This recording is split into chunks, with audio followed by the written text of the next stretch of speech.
and this is the Sports Podcast, BEA Sports Podcast. That's good.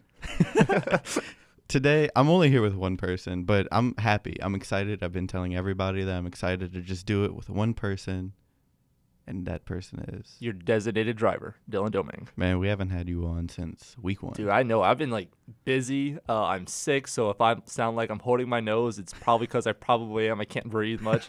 But we out here. We making it. Let's get this going. Awesome. We're going to have a shorter show than usual today because as much as, a two-man podcast sounds great, eventually we're just going to run out of stuff to say. But, I'm very confident that we'll be able to get through this. I feel like a pre-show grade, I'd give it a solid B. Hey, I'm here for it. That's good with me. Yeah, man. B's better. B's passive. B's better than what I have in a lot of classes right now. Okay, so let's get into it. We're not going to talk college football this week because I typically want to have more people on to get their opinion, because college is a lot of I think this team should be ranked over this. Yeah. And Auburn's that good. What? All types of opinions. So we're going to go straight into the NFL.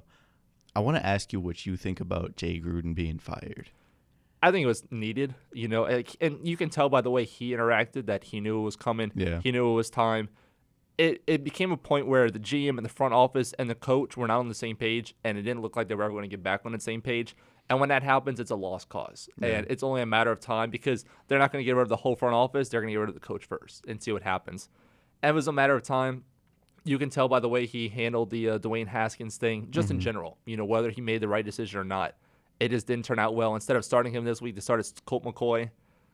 It all led to it, and he made a comment after the game that he said, "I'll continue to coach as long as my key still works." Well, yeah, the key's not working anymore. So I thought that was hilarious. When he said that I'll see tomorrow, because every week this season they've been asking him, "Hey, do you think you're gonna get fired?" And he's been hearing it for so long. Yeah, it was only a matter of time. I think he's a better coach than the situation he's in with the dysfunctional Redskins. Well, I think that's what it is. I think going into last year's draft, he probably had a draft board on what he wanted. And he figured, with having Case Keenum come in and having Colt McCoy, he probably felt like they could wait, and he didn't want Dwayne Haskins. And he came out and admitted that he didn't want Dwayne Haskins. And the front office was like, well, too bad. We're going to get him.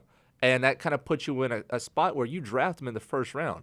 That front office is expecting you to start and play the kid that you drafted in the first round. He's like, well, that doesn't give us the best chance to win. Yeah. I'm not going to throw him into the fire.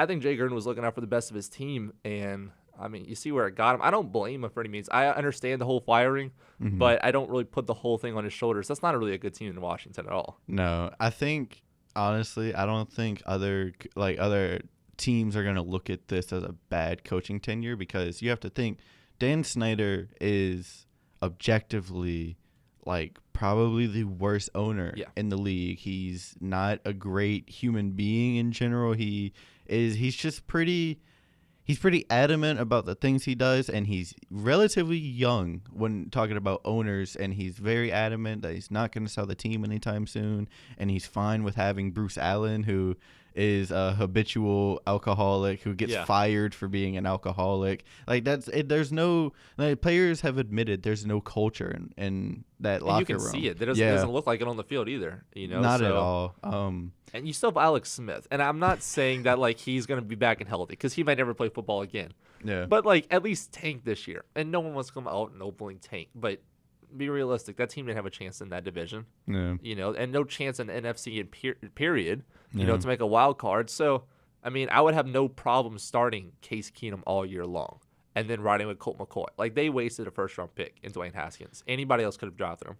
And not only that, now you have to get a head coach who wants Dwayne Haskins in. Yeah. Because you got to get a coach now that not only wants to coach this team, but agree with the front office and what their decisions are. And I've read a lot of things. Of course, we don't know for sure because we're not inside the NFL guys, but I've read a lot of things that Dan Snyder has a very large influence on who they take. Oh, for sure. Which is it's what Jerry Jones does, and Jerry Jones, he's had success in it. He's also had failure in it. Yeah. Dan Snyder's had a lot of failure in doing that. So same thing with John Elway, though. Yeah. Just drafting quarterbacks, and Elway's the guy that he doesn't want to admit his mistake. So he's going to continue to ride that quarterback until there's nothing left in him. Yeah. And every draft pick so far he's had has not worked out for him. Yeah, we'll see with Drew Lock. But Yeah, it's unfortunate, but I think Jay Gruden's gonna have a better job. Like I think he's gonna go to sleep better, like feeling better. He's happy. He's fine. Yeah. I think he's like, I'm gonna be in a better front office. Yes, for soon.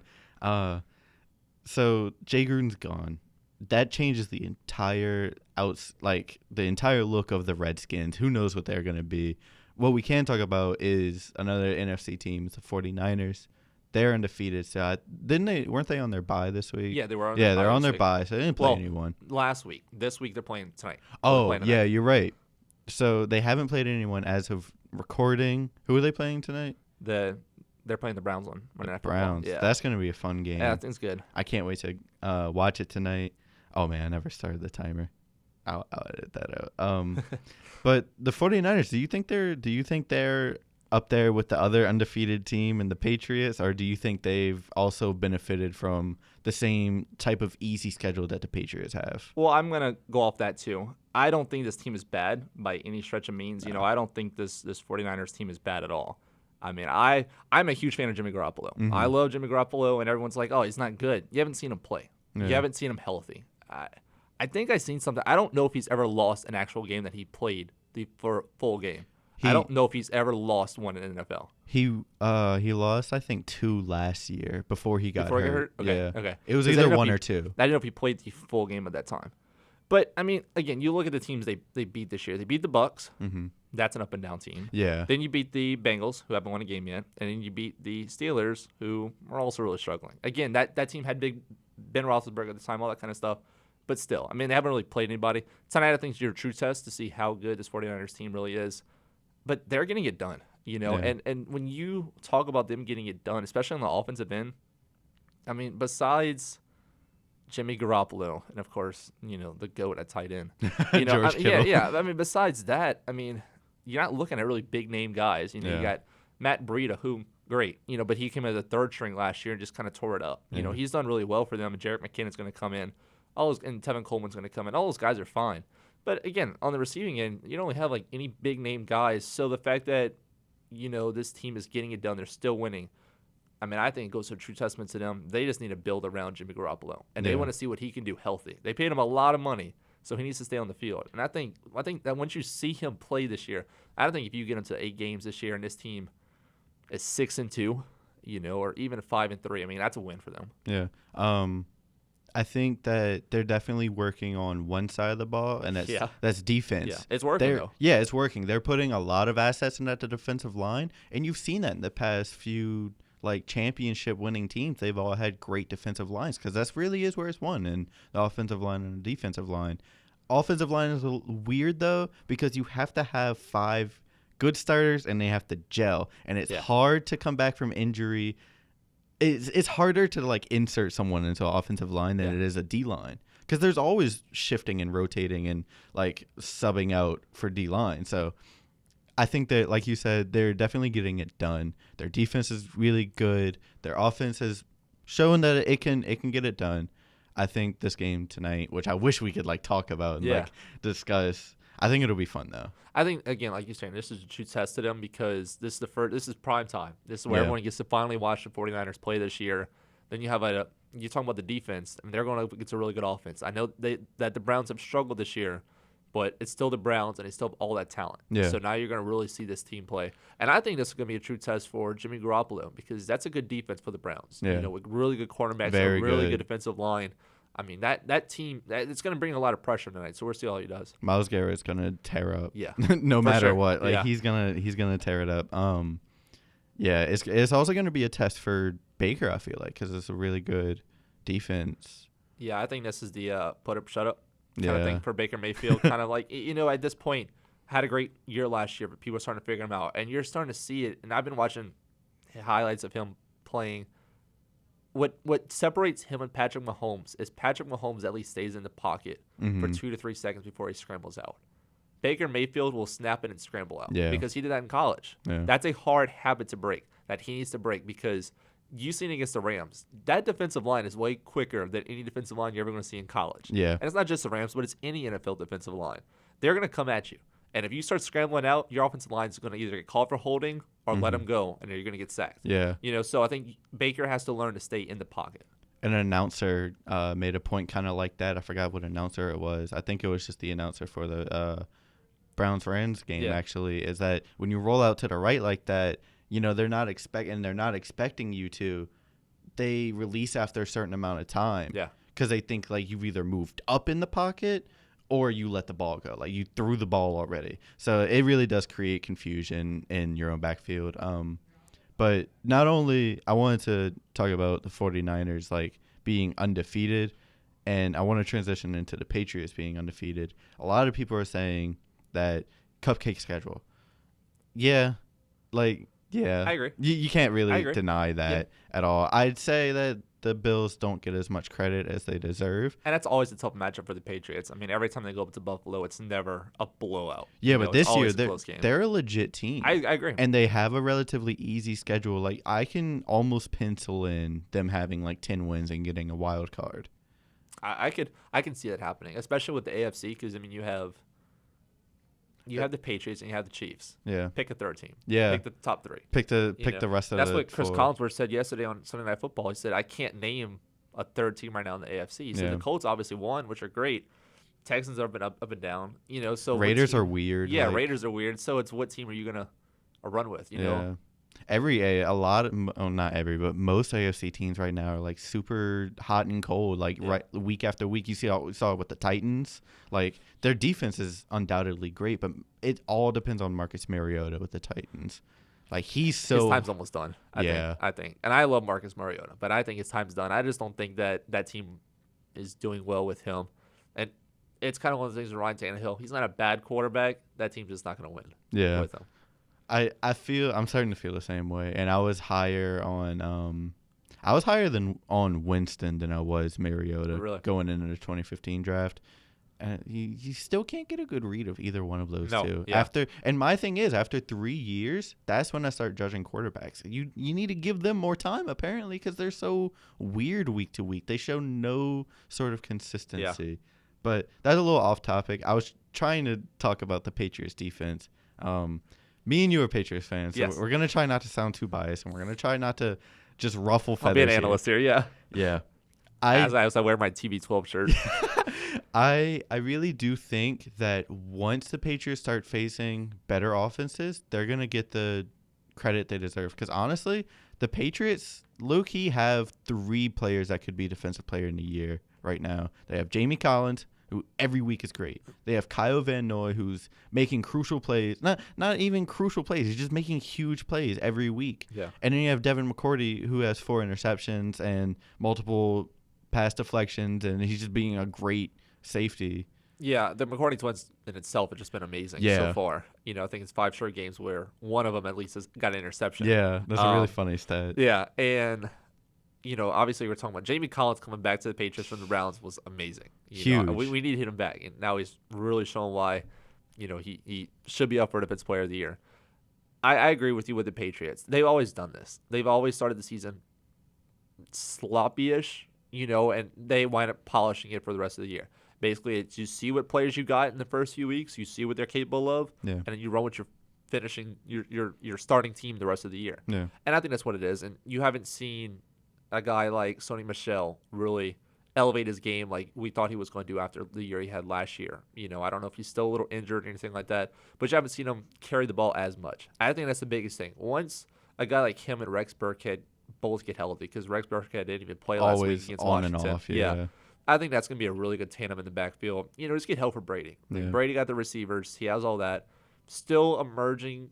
They need a tight end to emerge. That'll come in time. But, again, we've always been known for defense. Yeah. And I think that this year is going to carry them, and it's carried them so far this year. And I think the offense is going to turn it on, because a Brady-led offense. It's just bound to go on like a 8 to 10 week stretch where they're just on fire. Yeah. And whether that stretch is at the end of the season to the Super Bowl or in the middle of the season, whatever, they're always going to go on that stretch. Yeah. But what I was trying to say is if the defense keeps up this pace, do you think they get vaulted into the category of one of the all great, like not the greatest defense of all time, but one of the like the 2013 Seahawks maybe? Like obviously not as big name and big personality. Yes, and they won't get talked about. Yeah, because it's the Patriots. Well, it's not only Patriots, but it's like name the big name guys. Yeah. Like name a guy that when you pick up Madden next year will have that superstar X factor besides Stephon Gilmore. And that's it. Yeah, name a guy on the defensive line. People don't talk about Adam Butler and like he's a great pass rusher. People Yeah. aren't talking about him. People aren't talking about Danny Shelton. They're not talking about Dietrich Wise. Well, Dietrich Wise hasn't been that great. Yeah. But people forget that Michael Bennett's on the team. That's funny. He's been super quiet. He's been awesome. Yeah.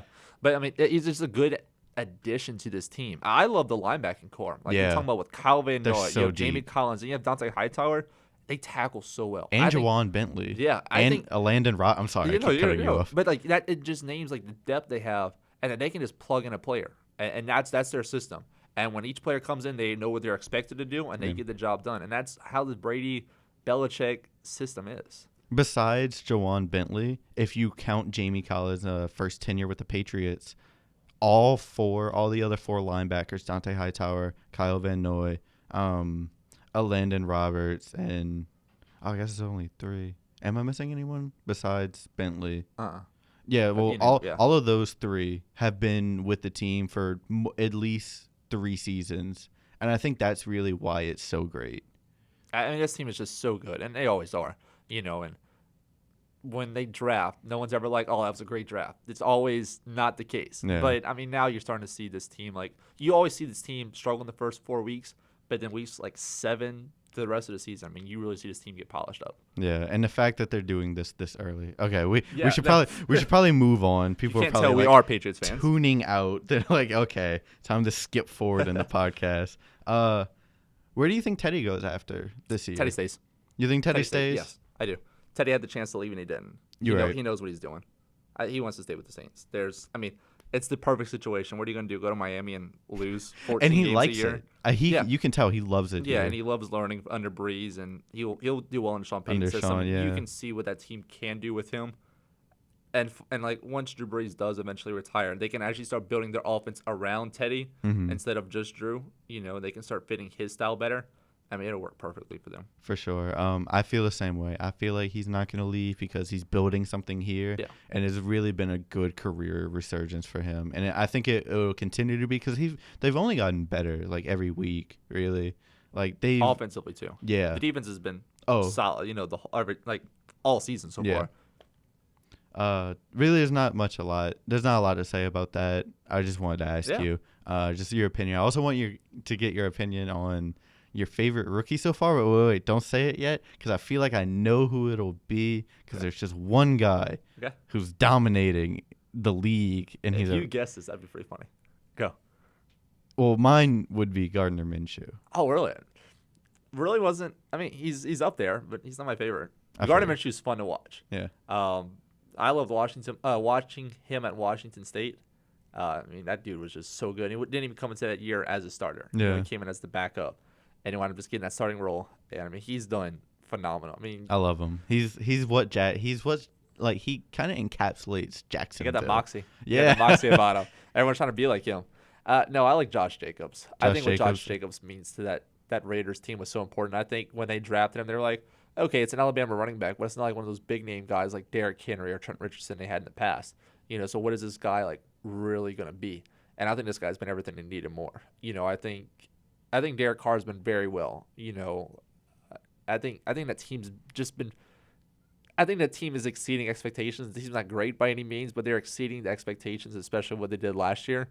And I think Josh Jacobs just adds to that. They finally have stability there where they have a guy that can take those carries, and not just an older guy and kind of subbing out and see the 3 other backs you have in a rotation. They finally got one guy that can get it done. And not only that was their Khalil Mack pick. Yeah. So they really wanted to hit with that one. I think they did. That was the number one thing Gruden was criticized for. Was like they didn't get a lot of criticism for trading away Cooper, but Mack, that was the thing that people were like, "Oh, Gruden sucks. Like he's awful." Like, yeah. I was a skeptic on Josh Jacobs because I didn't know he was a guy that I couldn't be like, "Oh, he's going to be a bust or he's going to hit well."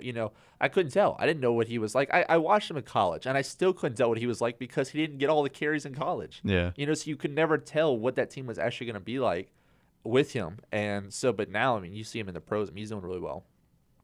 Big parts of it to win. Yes. Win yesterday. Yeah, they did. That's crazy that they beat the Bears and beat the And he was like, I didn't like how Khalil Mack was like all week he was talking about the Raiders. Like, bro, calm down. Like, you got traded, but you also got to be. He's in such a better situation. Not only that, he's the highest paid defensive player now. Yeah. Like, the Bears made him that. Appreciate what you have. Like, come on. I get he wanted to be a Raider. I'm not trying to like bash his loyalty or anything. But the last football topic I want to talk about is the team of the podcast. You're familiar with this. Yes. You're familiar with what we did last year, and our team was the Bears last year. This year, we're going to try to do something similar where we get like a middling, like maybe like 5th or 6th seed type team, like an interesting team that could do well. So far, we have up for nomination. We have the Vikings, Seahawks, Bills, Browns, Ravens, Eagles, Texans, and Titans. So do I get to add to that, or do I have to pick one? Well, what would you rather do? I mean, I don't want to keep adding to the list because then at that point we're just putting every NFL team that's not the Patriots, Chiefs. So if you want to look at the list, I have it right here. So there are some repeats. I tell you what, I am huge right now on the Seahawks. Yeah. So if I had to add to the list, I would say the Raiders. I just think it's a fun team to watch. I think the team can be really good. Just keep getting those draft picks. Just keep getting better with that. I love the Seahawks still. I mean, right now you have Russell Wilson, who is just not making any mistake right now. Every throw that he throws is a dime. That offense as well. They finally have a running back. Chris Carson is finally doing well. Jadeveon Clowney, is added to that team. Everyone thought that after the Legion of Boom broke up, that team was just going to be gone. That team was not going to be good on defense. Bobby Wagner is so good. He's the best. Like he's amazing. Yeah, he's so good. He has such great closing speed watching him, and that's such an underrated part is his pursuits of the ball. I mean, he's like Luke Kuechly. Wherever the ball is, he's there. Yeah. And man, that team is good. That team is really good. I know the 49ers are leading that division. Yeah. That's the Seahawks division. Yeah, I think so. I really do think that the Seahawks are going to emerge as the winner of the NFC West. And not only that, I think Russell Wilson's more of an MVP candidate than Patrick Mahomes for sure. So 100%. far. Like, especially taking account into last night's game. Yeah. I know Mahomes got hurt. He still got held to the lowest score in the Andy Reid Mahomes era. And I think right now, if they were to do super early MVP votings, I think Russell Wilson would. Yeah, and I'm proud of him. Like, he's always been a huge part of the Seahawks, and he's always been discounted because they had that huge defense and because they had Marshawn Lynch and they always had the big names. Russell Wilson kind of got lost in the mix right there. So I really do feel like he's definitely proving like this is me. Like, this is me running the offense, and we're doing it amazingly despite the Saints Him game. and Patrick Mahomes can make the same play, and Mahomes will get all the publicity. Yeah. And Russell Wilson won't. But that if I had to choose, that's my favorite. That's my team right now. That's my team with the podcast. I feel that, but I'm hesitant to go with them because they're almost like too good. That's what I thought. I thought the same thing. I did think the same thing. So we're gonna pick one next week. I'll take your input into consideration. We're not gonna just pick one on the podcast. It's gonna be something that I decide before next week's podcast starts. I'm gonna get everyone in the group chat's consideration, and we're gonna have a team of the podcast. I don't want to do what we did last year, and because we only had like 1 week to talk about the team of the podcast. Besides that, that's it for football for this week. We're gonna quickly talk about the preseason. Did you watch any NBA preseason games? I did not watch any preseason games, but I did go to the Pelicans open practice. Yeah, so fun. A lot of the people from the Southeastern Channel went. Yeah, I really think that team's fun to watch, and it's a lot of it has to do with Zion. Yes, but man, like Brandon Ingram looked pretty good in practice. Nice. Jackson Hayes looks really good. Like if he could bulk up that dude's gonna be strong in the paint because his ability to score is amazing. JJ Redick can literally hit a three from anywhere. Yeah. He is so good off the screen. Just watching that team play, JJ is going to average 17 plus a game, in my opinion. You're going to have Lonzo Ball literally feeding him. Because tonight they announced their lineup. It was Lonzo, Drew, Zion, Brandon Ingram, and Favors. Yeah. So, that team's good. Favors at the 5, right? Yeah, I think eventually Jackson Hayes gets in. I think that Favors does start the year at the 5. But once you see Hayes really play this year and really start to emerge, he's going to be the starter, in my opinion. I think they want to incorporate Favors as like the veteran guy and like have him starting out, and then like you said, incorporate Jackson Hayes later on. I think that this team literally has the option to go big man, small man lineup. Like they can do it per game. Yeah. They can base it off their opponent and say, Like this week we play the Bucks. That's a big lineup. Yeah. We're gonna go a bigger lineup, and I think that's so good for them to have. You know, they're not just limited. They have For all those sure. options. I'm super excited. I'm a Pelicans fan. You're a Pelicans fan. We can talk more about the NBA when it actually starts. So it's so close. Yeah. It's coming up. But I wanted to talk to you. I wanted to pick your brain about baseball because I know you're a huge baseball fan, more so than I am. Are you excited about the playoffs? Like, they're going on right now. I am. And one of the biggest scores actually just finished. St. Louis just beat Atlanta 5-4. That means that series is tied 2-2. So the next game is going to be in Atlanta. We'll decide that series. Yeah. That's an awesome series. I want the Braves to win. I don't like the Cardinals. That's why. But I want the Braves to win. That team's really good. That team's a lot of young talent. And if they don't make it this year, pass this round, they're going to be back next year. That team's just loaded up. I'm looking on the other side, though, on the AL. I mean, you have the Houston Astros right now, who did lose today. Yeah, they got kind of blown out today. They did lose today, but they lost 10-4. So what I'm saying, obviously, look back at the last 2 games. Yeah. Their pitching is phenomenal. Their 1-2 combination of Justin Verlander and Garrett Cole, that's unstoppable. I don't know how any team can actually beat that. The Yankees have an awesome offense. It's going to be the Yankees and Astros in the ALCS. I think the Astros still get past because the Astros have that combination of pitching and hitting that just hasn't been there yet, but their hitting's going to get on. I mean, it eventually will get on. If it doesn't happen in Houston, it's going to happen in Yankee Stadium, which is a hitter's ballpark. Yeah. And I think the best team, obviously with the Braves and Cardinals struggling to get past each other, the Dodgers are going to merge. The Dodgers are going to merge as the NL. I think the Houston Astros emerge as the AL.